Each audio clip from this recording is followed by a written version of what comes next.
Good morning, welcome back to Spank Ranch Garage. Today we are on a bit of a road trip to go pick up a very special backhoe accessory that I think is going to be really helpful for me. They're very uncommon and I think they're very cool, but you can determine that when we get there. I'll see you in 2 hours. Check out this gem. 410. Gonna grab some odds and ends while we're here. Get the controls off of this. These are way better than mine. Something better to start with, at least. There's a lot going on here, but this is an old school WAIN ROY jaw bucket. It's a 22 inch is what it measures. It might be called a 24. I'm not sure. I haven't run the part numbers yet. I just got this from a scrapyard. Luckily, he threw in the linkages with it. He actually just cut the whole boom off the hoe. So I have another one of these now because I actually need one, so that's convenient. Let's take a look at this thing. She's rough.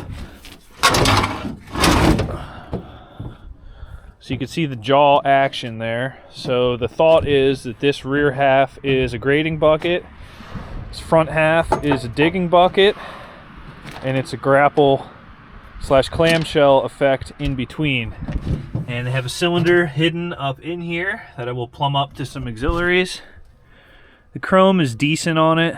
She might be seeping a little bit, but we'll probably end up taking this bucket apart and doing some stuff because it's not, well, I got it cheap enough that it's okay. These buckets are like $10,500 to buy this through WAIN ROY right now. You can still buy this. But at over $10,000 for a $2,500 backhoe, we ain't doing it. So I paid about 6% of that for this one.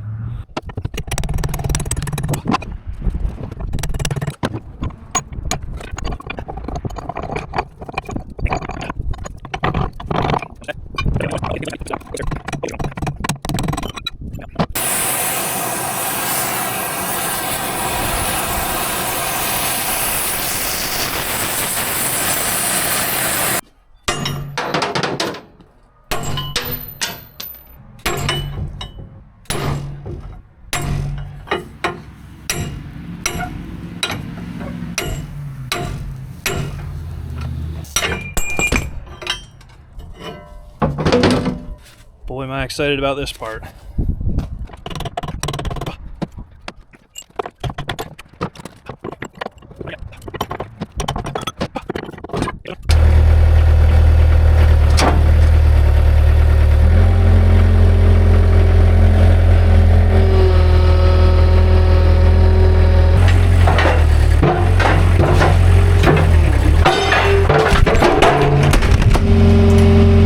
How you guys doing after getting hit by a bucket? Pretty good? Just a little scuff?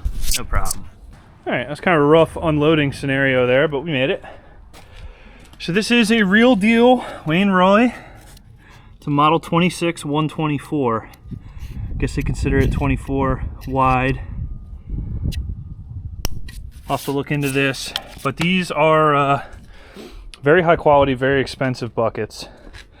This one has seen, you know, I would imagine this is an 80s model, so it's seen 40 years of digging. She's seen some things, you know, you got some rebar welded in here to close the gap, things like that. We're gonna fix all that, that's no problem. But the actual bones of this bucket are good. She ain't rotted through anywhere. The grading edge isn't terrible. The teeth are terrible. It's gonna need shanks and teeth. No problem there. And then I'm not wildly stoked about these bushings, but might just leave them. Don't know if I'm looking to attack every little bit of slop on this whole thing. See here, that bushing's kind of blown out. But that also doesn't look like a fun job. So the main pin bushings are phenomenal. The link bushings are phenomenal. It doesn't even look like they ever used this one. This thing is so big. It's got me a little worried. So the bucket that was on this hoe is like 4 more inches wide, but it's not as tall.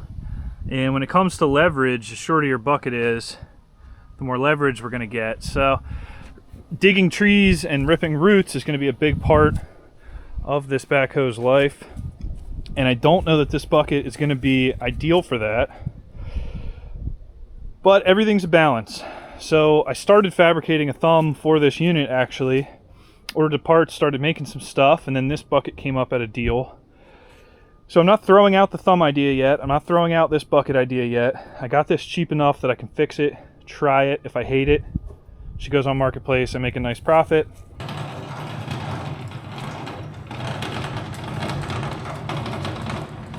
It's time to work on the old WAIN ROY. And she's a little buck tooth here.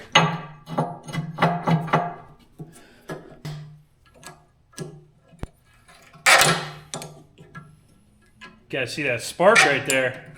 Harbor Freight, baby. They make the best needle nose. Snap-ons would not do that. Fangs.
Alright, so I got this cut out, and that actually went pretty well considering how much of a disaster it was. I didn't get into the bucket base or the side at all. I pretty much just consumed the shank here and got rid of it. We got a lot of cleanup to do. So now I'm thinking what to do with the rest of the bucket. So this shank is okay, fits good, it will work. However, they twisted it a little when they welded it, so it doesn't look great, but we got to pick our battles here because I'm just tired of working on this crap. Also, this shank here, not too bad. Take a new tooth as well. The only thing I don't like is how they angled it out. I see this on a lot of backhoe buckets. I don't see it on excavator buckets. I'm not sure what the deal is with people doing that or why manufacturers maybe did it. I don't hate it. You know, if you're looking for a really clean trench, I'm sure this tooth will leave a mark, but I don't think I'm that kind of guy anyway, so whatever. Honestly, it'd be nice if they were all straight, but if it prevents me from cutting this whole shank off and putting a new one on, I think we'll just make the other side match. So we'll put a tooth there, tooth here. You can see that little twist in this one. Lame. This is too torn up to put a tooth on no matter what, so that shank's gonna have to be done, and then we gotta do a shank over here. But you'll see that the bucket floor is twisted down here. So I think the move for that is to slice it along the bucket wall, heat the hell out of it, and then try to beat it up, or maybe put a hydraulic come along or something on here and pull to the top of the bucket, try to flex that thing up a little. You can see this whole corner is weld. This whole thing is a ball of weld. So likely they were prying tree roots or something with just that corner tooth, and it started to split the bucket, and then they just welded it in place instead of trying to bend it back first. So I got a lot of crap to cut through here before we could actually re-weld that.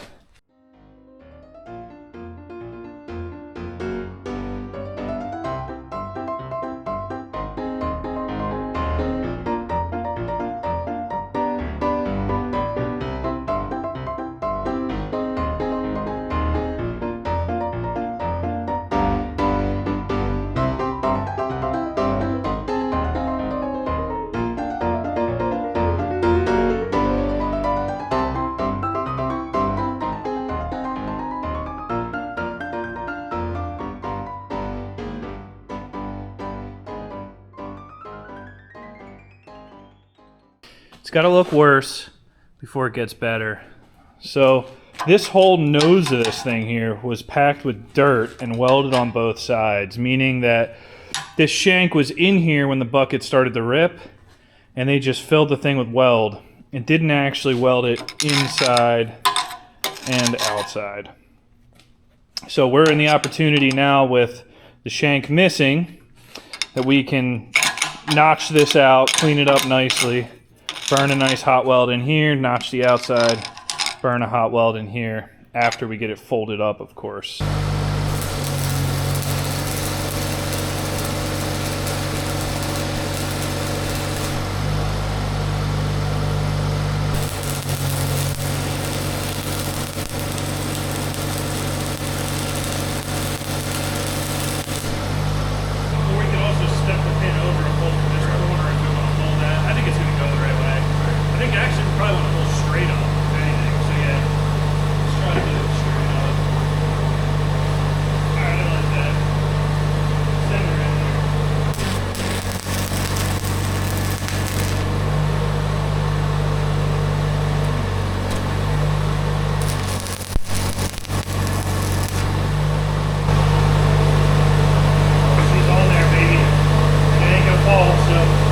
Go to town. These guys are pros. They want to tack 4 corners.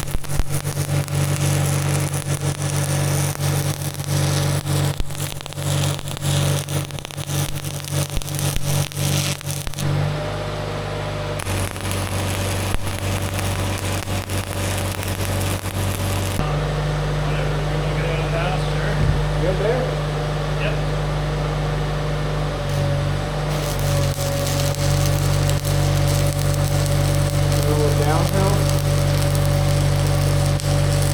Probably let go.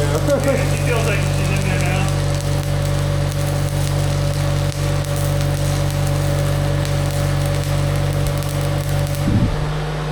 That's probably all it's going to need. Yeah. We're pulling into it like that. Yep.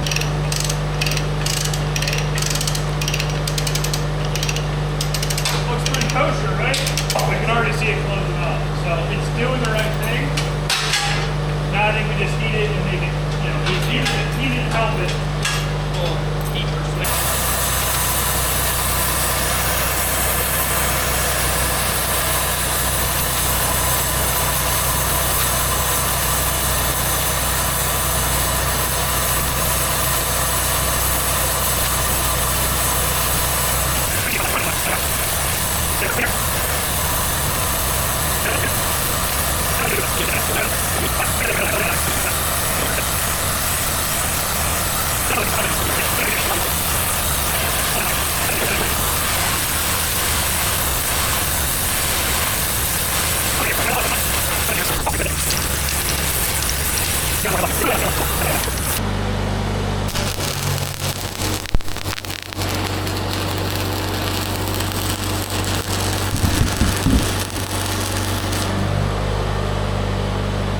I'll put the wire wheel on the grinder.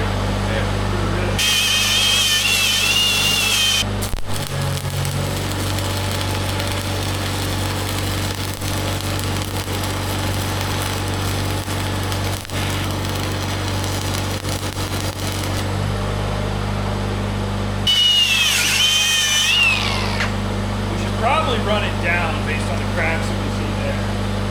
So, I think you just build shit up.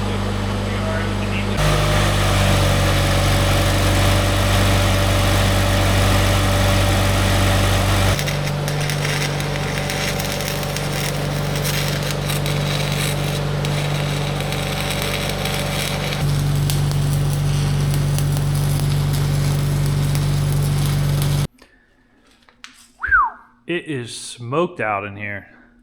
But anyway, my buddy Jesse came over, bailed me out again. We got this thing bent back into position and got a couple passes of weld on it. So it'll just need some finishing passes. I got this one cut off, got this one cut off. I'm gonna order up 2 shanks, ton of pins, and 4 new teeth. But I gotta say, I am hyped. We got this bucket floor straight. You can actually see the dip here where we did the bend, and that's okay. That little imperfection doesn't matter, but the fact that we got that straight again and tied it into the bucket wall, it's really big to me. I was worried about how to make that bend, and yeah, building this like 30-inch lever on here and then pulling against this pin, because we learned originally pulling against this pin actually forces the bucket to open and you don't get any success there. So that worked out super good. All right, so I got our fixture cut off of here. It's enough weld in here to hold it for now. Don't worry about how gross this looks. Got shanks on order. Handle that when they get there. Now what I have questions about is this bucket's been welded on. Somebody actually formed a piece of rebar down the side here and kind of built this wing, which I think will actually be handy because when you're grabbing a branch or a stump, you know, it's got a kind of a nook to fit into. You got the blade on the grading bucket there, and then the way this curls back, I think it'll actually grab branches and trees well, and that's what I want it for. So great. But then I'm looking at like, what's this piece of rebar for here? Let's keep stuff in the bucket because there was a gap, but then there's this piece of rebar here and here, which the bucket is closing on. So this piece is mounted to the digging side and it lands on the grading bucket. And you can see here, this is the factory stop, and then there's a piece of rebar on that. So basically this bucket is 4 inches open right now. It's supposed to be further back. And I'm concerned with the height of this bucket, so I really want it to close back to its factory location. I just don't know why somebody did this. What it kind of looks like to me is at some point they didn't want it closing on the factory stop, so they added a piece of rebar here, and then they weren't happy with that, and they added another piece of rebar here. So there's like 4 inches here, a bucket closure that's supposed to happen. And why would you do that? I don't know. Was it because the cylinder had a problem or something bottoms out before it hits this? I don't know what I'm going to find here. So I'm going to have to do some investigating to see if that cylinder has additional travel left to close this clamshell further. I just don't understand the thought here. And there's so much weld in here and gouging. Somebody's been going ham on this over the years, which is no different than what I'm going to be doing, so that's fine, but we'll have to winch this thing open and see what the deal is here, but curious if this pin's going to want to move. Oh baby, did that just move easy? Please tell me it did. This is a tough spot. If this pin's stuck, we're screwed. It looks like it moved. That's exciting. And the bottom one is going to move as well, so we'll be able to get this out.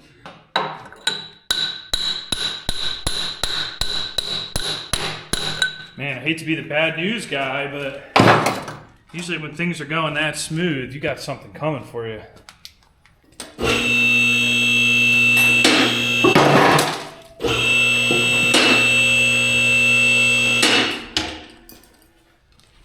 Vulnerable spot for an impact gun.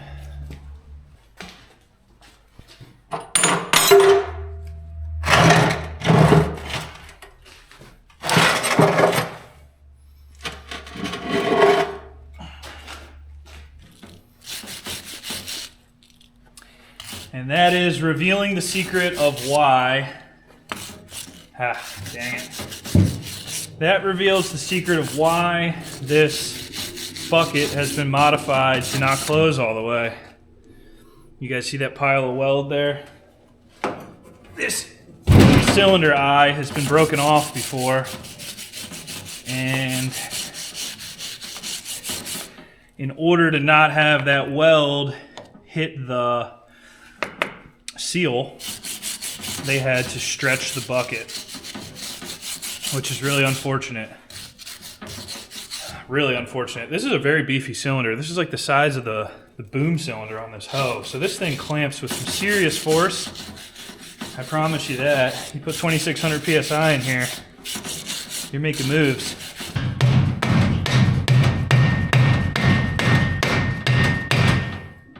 Move could be to spin this, cut this bar off, spin this whole thing in the lathe and turn that weld down to the major diameter of the cylinder there.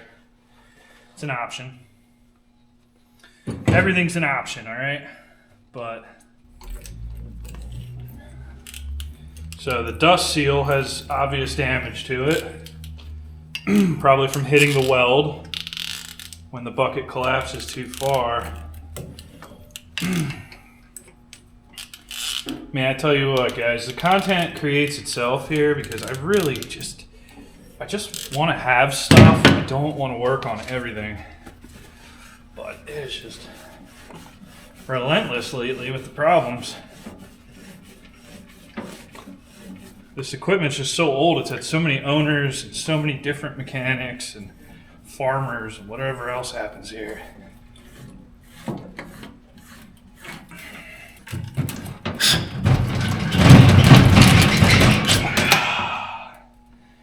All right.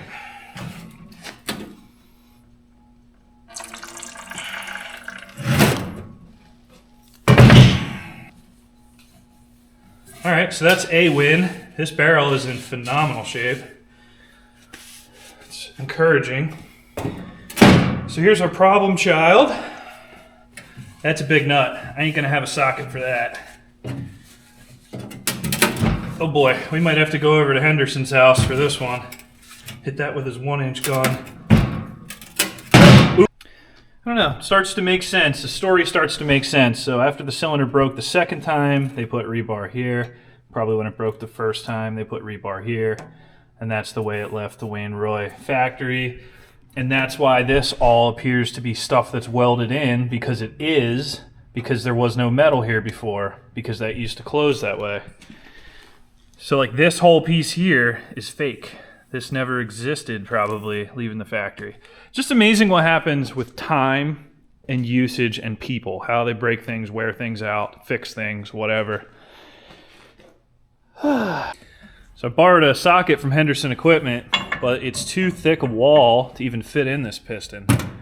So Napa did have a 12.2 inch and it barely fits.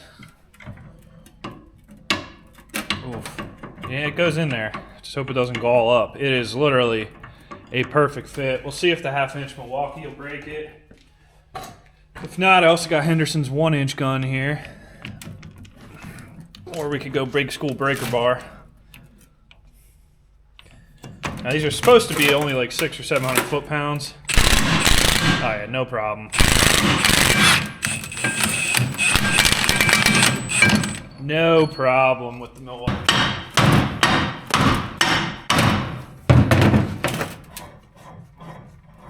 I had a night to sleep on this, and I think I have some new ideas. They're a little bit ghetto, but I'm a little bit ghetto.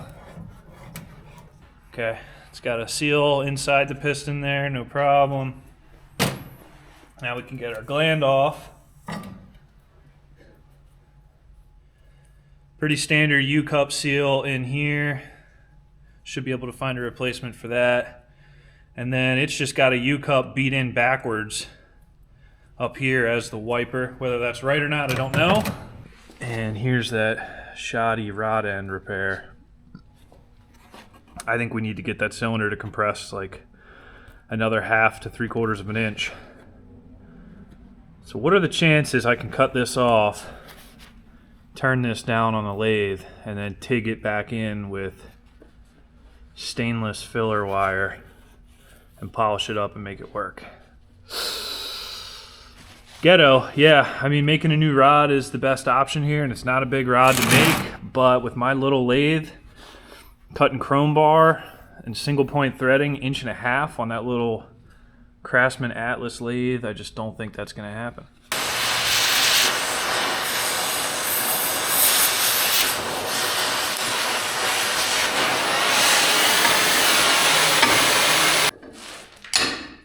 There it goes.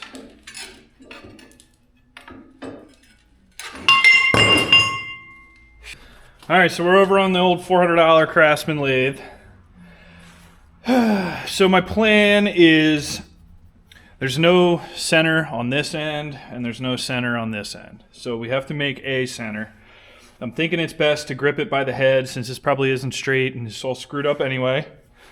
Dial in the shaft. get it supported sticking out of the chuck, and then come in here and just kiss it with a center drill, try to get a center in it, and then come back with a live center and hold it. You might be wondering why I'm not doing it the other way. Why not put the threaded or round portion in the chuck? The problem is if I got a machine all the way out here, this thing's gonna be chattering and jumping around like crazy. It's already gonna be bad enough on this lathe. Doing it in the middle of the bed, not helping me at all. At all, at all. All right, we got this end running true very, very, very carefully. We indicate in here and we're happy. So I'm just gonna touch a center in there, get a mark, something to lean on, and then we'll hop back to this end, re-true this in when we have support down here, and then we're ready to start attacking this big pile of turd. Ah! I gotta even drill this in low speed because this big turd is so out of balance, it shakes my whole little lathe. So we gotta go slow and steady here, but it looks like she's starting to cut, and we'll have a perfect center on the threaded end here to work with. All right, happy with that. That'll take a center. Some of you guys are probably yelling at the screen, why don't I use a steady rest? Well, I don't have one, but when I do grow up and get a real lathe, I will have one.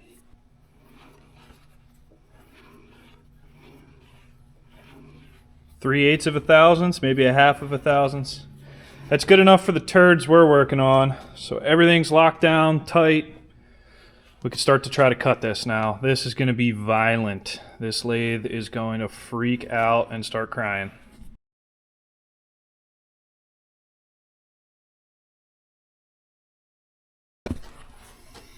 This is actually working pretty good. We are making progress on this crappy weld.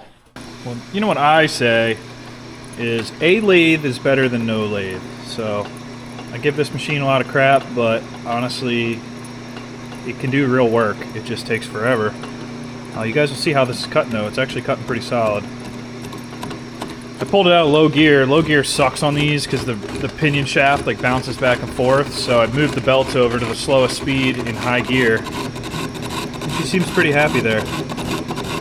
So now it's just rinse and repeat till we get down to the diameter of the rod, and we're actually going to go south of that quite a bit as well, because I want to see if they have a lot of porosity in this weld, or can I trust the weld.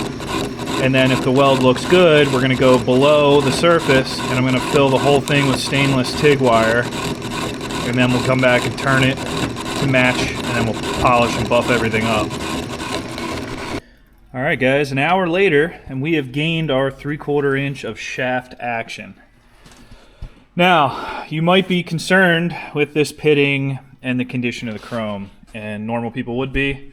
I am not, however, because if you look at how thick this gland is, this is your actual gland seal.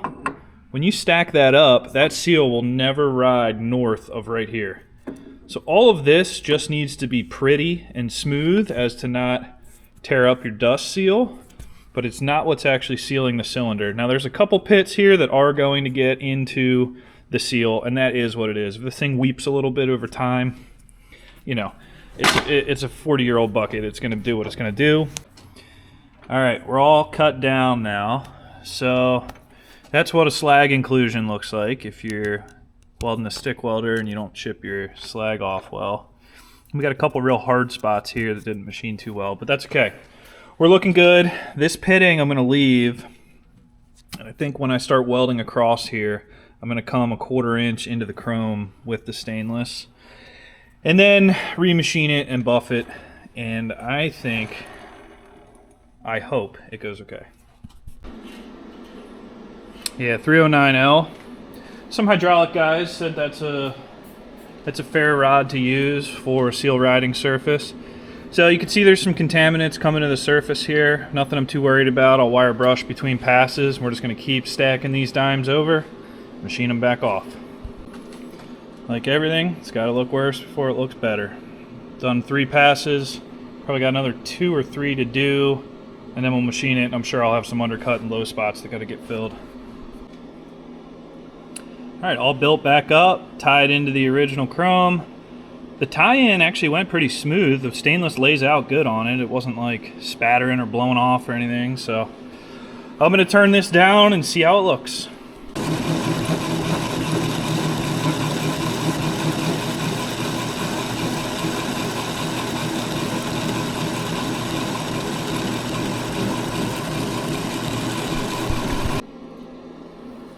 starting to turn into a round shape again. We got a little while to go before we get down to the shaft diameter.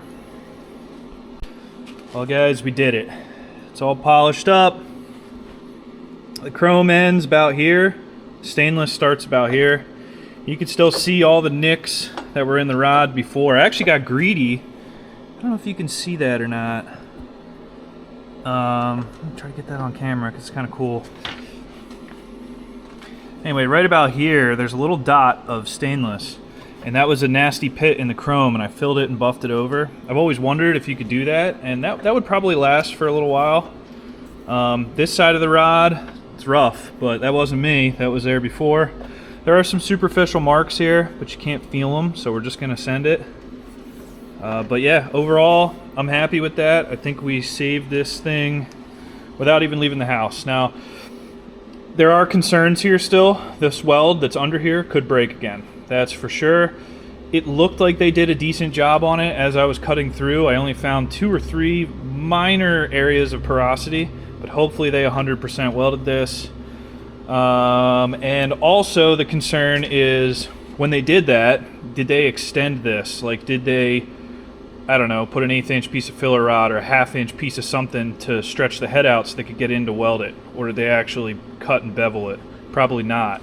So this still might be too long, but we can fix that from the tail end. So now that our work here is done on the lathe, we can break our setup down and do some other testing with this. All right, so the gland still does gland things, seals right over that part smooth now. That's not gonna tear anything up at least. Inside here, there's also a bronze guide bushing that feels pretty good. This U-cup is still pliable, but we're gonna replace it while we're in here. And then we're gonna figure out something different for this front seal. I'll do a little dry fit. So if you look down there, you see that indentation in the bottom cap there? I believe that would be this bottoming out in there when the cylinder is working as designed. The nut was just shy of the end of the threads, exposing them slightly. So it looks like when this cylinder bottoms, that would touch. So I pulled all the O-rings up, cleaned up the gland, pulled the seal out of it. We'll dry fit everything, and we'll see if this thing actually retracts far enough to use its full stroke. Now we stuff our new shaft in here.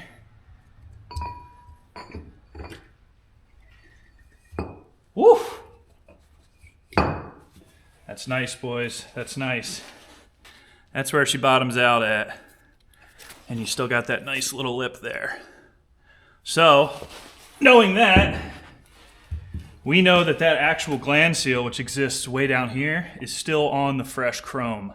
It's not actually touching that buildup that I did and machined. So that's really just in the guide bushing, and the outer seal will be experiencing that surface. So, if this weld doesn't break again, this is gonna work, I guarantee it.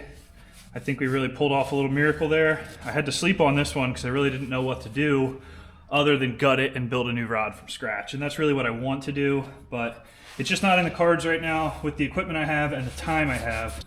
So I did some rough measuring, and it looks like from the fake closed position on this piece of rebar, the cylinder now goes 1 inch shorter than that. So, you know, your pickup point is here. Your bucket edge is out here. What does 1 inch gain us down there? Probably 2 or 3 inches. Getting tired of torching, but all the rebar crap is out. The bucket is now able to close naturally. Let's try it.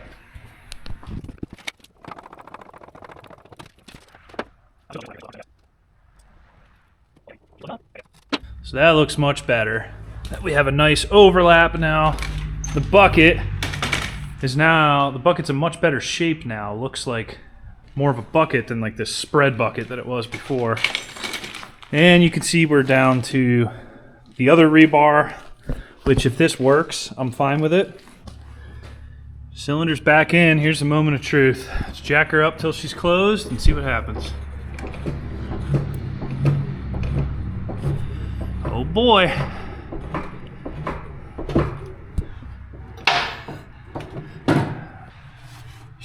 It's pretty much there, but is that cylinder bottomed out? I'd say it's got to be close.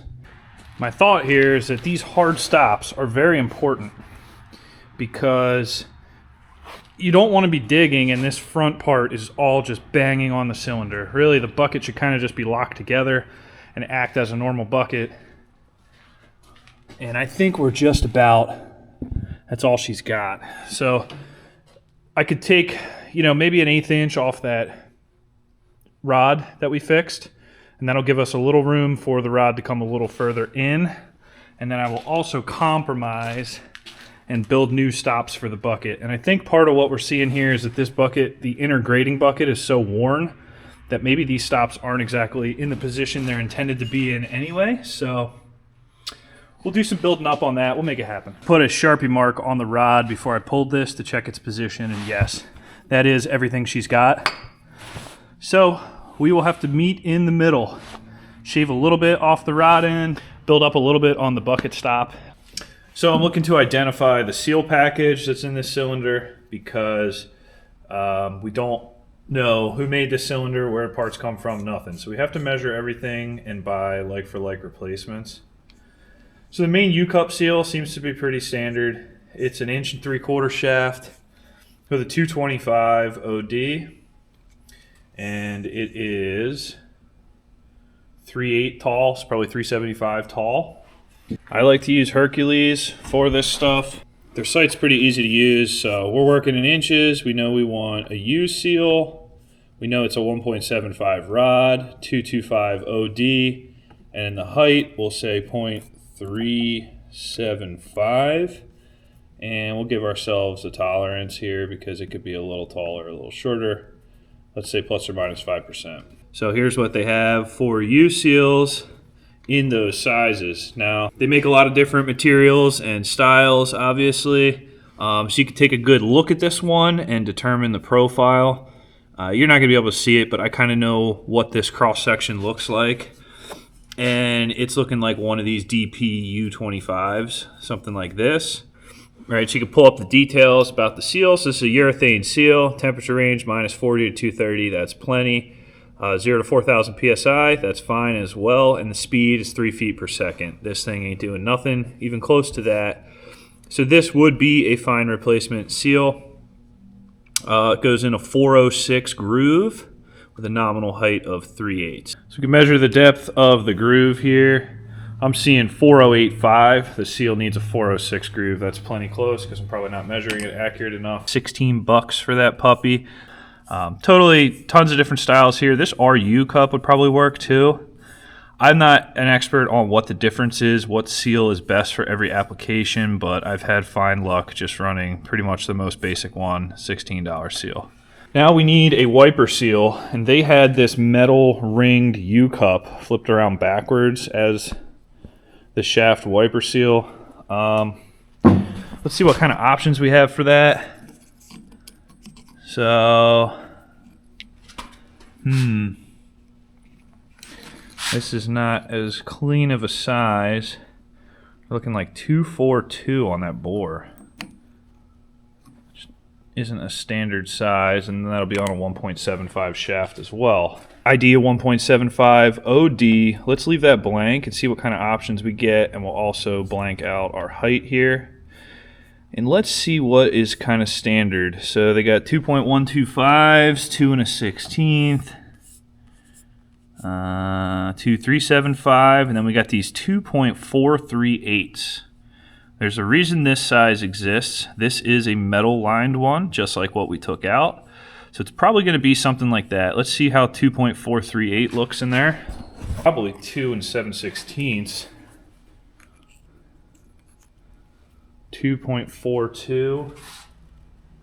We need 2.43. So I'm going to go with that 2.43 number. That's just about 2.43 there.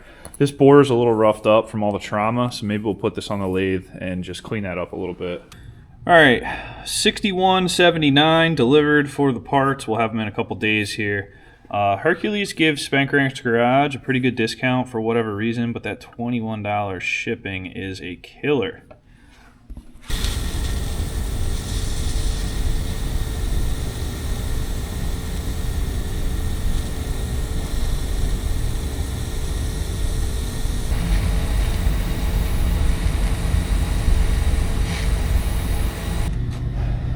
decided to TIG weld this thing back on as opposed to stick weld it just because of the spatter. I was going to wrap sheet metal around the chrome, but the TIG is so spatter free, no problem. So I was just spending a couple minutes on the barrel here. I put a new fitting in this part, so once again they had the hose threaded straight into the fitting, which is a pet peeve of mine. And this other fitting is not looking too happy. It's like a huge gouge taken out of it, and it's a swivel NPT to an O-ring boss, so I'm going to order a new one to go to a, I think this is a -6 flare fitting. We're going to go JIC on this cylinder. I know it's not consistent with the rest of the machine, but for add-on stuff, it's just easier to work with the JIC stuff. While I have this apart, I'm just drilling some new holes to fit the spanner that I have, nice and snug. That way you guys, if there is anybody here that hasn't left yet that was so upset about using the air chisel in these old beat up holes, rest assured, we'll put it together the right way, all right?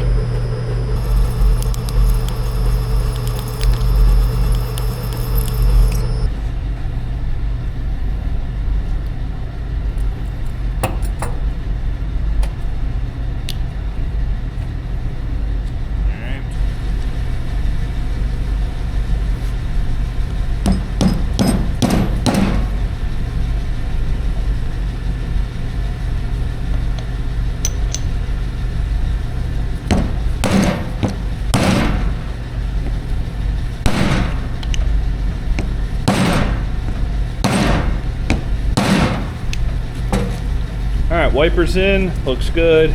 Rod seals in. We just need to put on our backing ring. We're reusing a backing ring. Oh my gosh. Oh my gosh, it's gonna leak. Stupid $6 O-ring.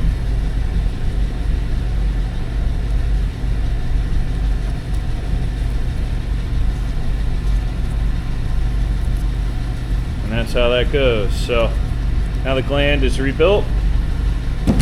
Start putting this thing back together.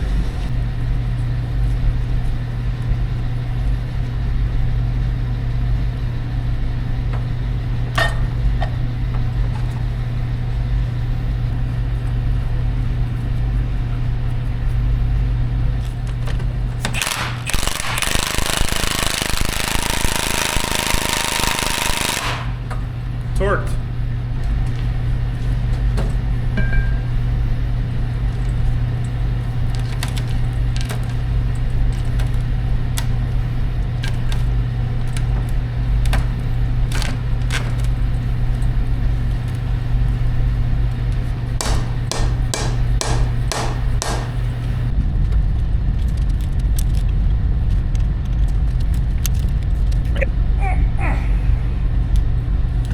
Alright guys, there it is. This crappy old cylinder will live another day. How many days? Well, stay tuned on that. It might break the first branch I pick up, or it might last 15 years. You never know. Alright, so the new shanks and teeth arrived, and I have all this prepped and tacked together. I ended up replacing this shank too. I didn't want to, but it was just a little too cocked to live with. This one's okay, fits good.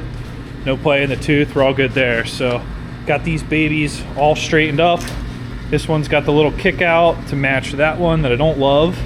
But anyway, they are lined up perfectly, which I'm hype on because I get a little anal about that stuff. Now I have hours, I don't know if hours of welding, but I probably have at least an hour of welding, stick welding. Good practice for me.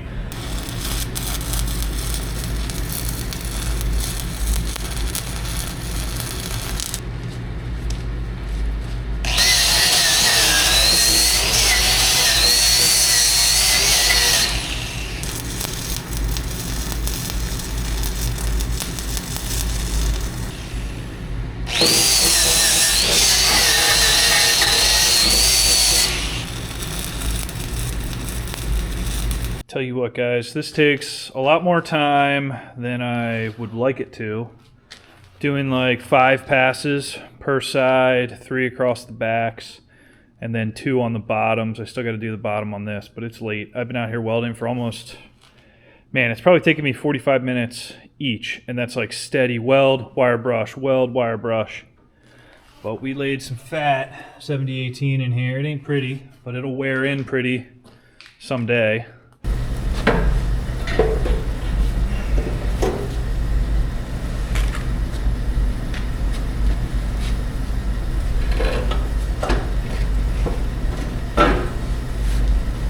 So with the cylinder back in, everything looks good.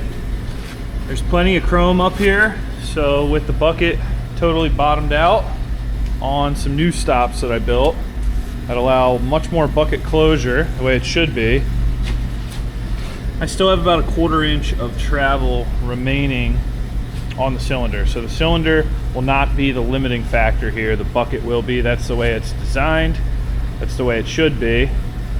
Just down to some paint, mostly just for the thumbnail picture on YouTube, because who paints a bucket?